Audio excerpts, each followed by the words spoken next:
What can we do about the risk of mercury and lead and heavy metals that is bombarding us all the time? Worrying about it doesn't bring a solution. What we need is a safe, gentle, long-term chelator of heavy metal that will help us to bind and excrete heavy metals and toxins from our body. I want to go now to the mid-80s. Many of us remember the terrible nuclear accident in Chernobyl. One of the results of this accident is that many children were suffering from high reading of radioactive material. These children were given pectins, large molecule pectins that stay in the digestive tract. Pectin is a long chain of sugars, a long chain of galacturonic acid that is present in the peel of citrus fruits like oranges and grapefruit and lemons. And these pectins were able to reduce the radioactive readings by up to 50%. When I read this research, I came with an idea. If I can take regular pectin, modify it to a smaller size and the right structure so it can get absorbed into the bloodstream, it can serve as a gentle chelator of heavy metals on an ongoing basis. Over the years, we have conducted a number of studies that have shown indeed the effectiveness and safety of modified citrus pectin as a chelator of heavy metals.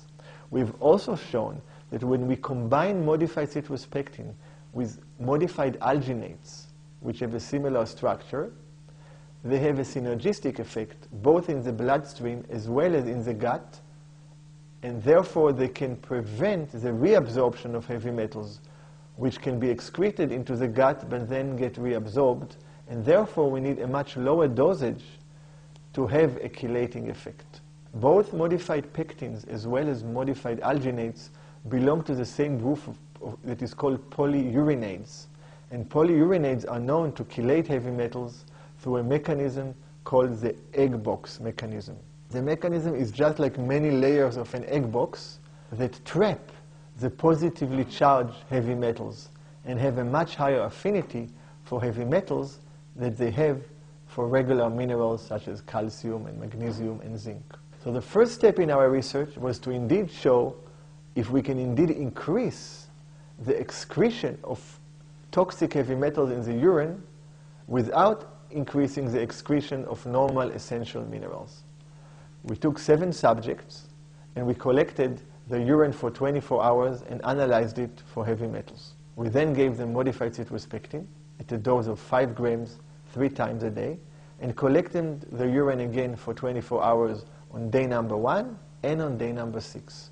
And what we saw is a significant increase in the excretion of mercury, of lead, of arsenic, of cadmium, without increase in the excretion of calcium and magnesium.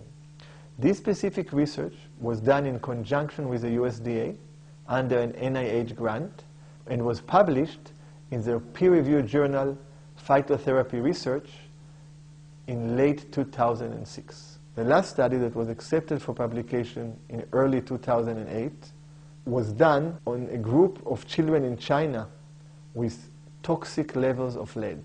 These children were hospitalized because of their toxic lead levels. When they used modified citrus pectin for 3 to 4 weeks, there was a dramatic decrease in the blood levels of lead and a dramatic increase in the excretion of lead in the urine. This is truly exciting because there are many children who are exposed to lead. I'm especially happy about it because here is something that can offer a solution and support to us as individuals who are concerned about heavy metals, but also to parents who are concerned about heavy metals in their children.